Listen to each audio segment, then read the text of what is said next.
So you bought a turkey. Now what? Well, this. Whoa, let's take a few steps back at first. When shopping for a turkey, the first question is how many people you need to serve so you know how big of a turkey to get. Figure 1 pound per person or 1.5 pounds per person if you are planning on leftovers. Next, is your turkey frozen or fresh? If frozen, it needs to thaw before grilling. Leave it in the wrapper and place on a sheet pan. Then for every 5 pounds of weight, plan on 24 hours in the fridge.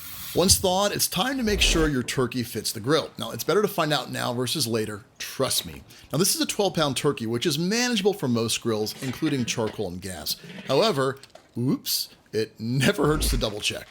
To prep the turkey for the grill, remove from the wrapper and, if present, remove the giblets. Now, they're often in the neck cavity. Drain away any excessive fluid, then look for and remove the turkey's neck. Now, be sure to save the neck for making gravy. With paper towels, pat the turkey all over to dry the skin. Dry skin is the foundation for grilled crispy skin, so be sure to dry thoroughly and don't forget the back and under the wings. Next, apply a small amount of oil and then, with a silicone brush, lightly brush the oil all over the turkey skin, being sure to cover everything.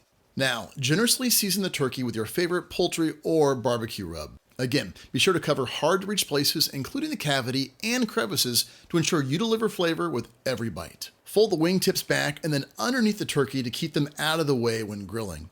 Also, consider stuffing the cavity with aromatics like citrus and herbs to add even more flavor.